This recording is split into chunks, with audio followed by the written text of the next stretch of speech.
The FIFA World Cup is entering its most intense stage. 32 teams have turned into 16 and 16 into 8. So in this video, we're going to be breaking down every quarterfinal matchup, look at how each team reached this stage, and highlight the biggest players to watch, as well as predict who's going to make it to the semifinal. So far, the knockout stages have already delivered everything that a football fan would want. We witnessed dramatic comebacks, penalty shootouts, underdog stories, and moments of individual brilliance. Some of the tournament's favorites have gone through, while others have been sent home much earlier than we thought they would be. So now only 8 nations remain, and that's France, Morocco, Spain, Belgium, Norway, England, and Argentina and Switzerland. So the first quarterfinal brings together France and Morocco. Ever since 2018, France has always entered the tournament as favorites, combining a lot of world-class experience with incredible young attacking quality. Throughout this tournament, they've shown why we consider them to be one of the best nations ever. And if we take a look backwards, they knocked out Paraguay in the round before. Looking at the score, it might not look too crazy, but everyone knows when you actually watch the game and if you look at the individual stats, the game is always run by France, even though the scoreline might not show it. Most teams that they play against tend to park the bus to try to stay back, and sometimes they're able to, but most of the time their quality outshines them. On the other side, we have Morocco, and also since 2018, people have started to notice that Morocco has some real quality. In the round before, they eliminated Canada with a 3-0 win, with an obvious showing of dominance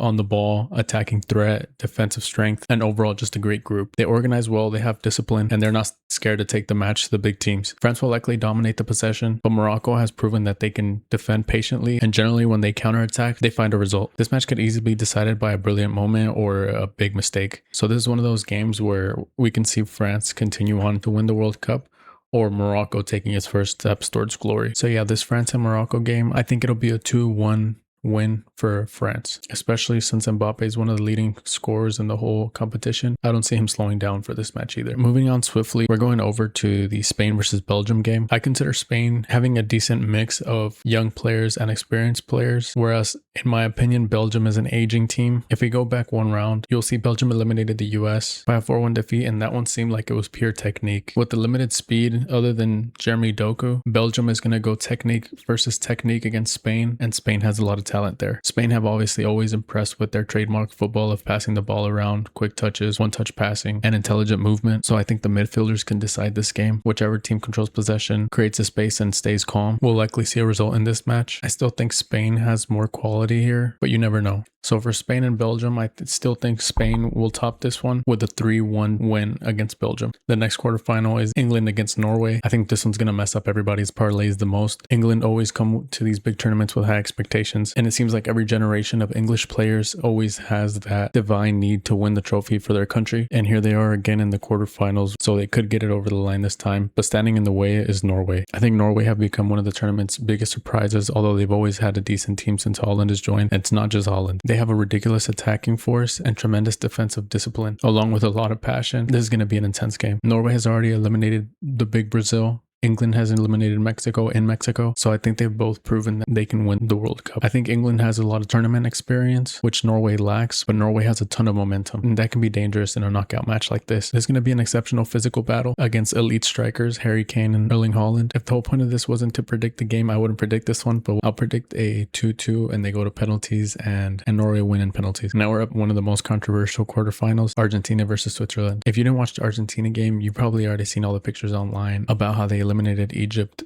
in the 3-2 comeback win. I won't speak on anything about corruption, but that makes me question a little bit. Regardless of that, Argentina are coming for another World Cup win with Messi leading them again, and they're again relying on technical ability, confidence, winning mentality, and they have everything. They have speed on the wings, a great striker, a decent midfield, and a good defense. Switzerland, on the other hand, they eliminated Colombia in a 0-0 game in penalties. I think either team would have difficulties playing against Argentina, but it's nice to see a new team in the quarterfinals, such as Switzerland. They have built a strong squad that can frustrate opponents with their discipline and organization. This could end up being a difficult match for Argentina, but I predict Argentina will win this 1-0. Making predictions for any match is difficult, it's more so in the World Cup, but if you take into account form and experience, then you can kind of guess. So in the end, I think the semifinal will end up being France against Spain and Norway against Argentina, but time will tell. Who do you think will reach the semifinals? Share your predictions in the comments below. If you enjoyed this video, don't forget to like, subscribe, and turn on notifications so you don't miss another video from me. Thanks.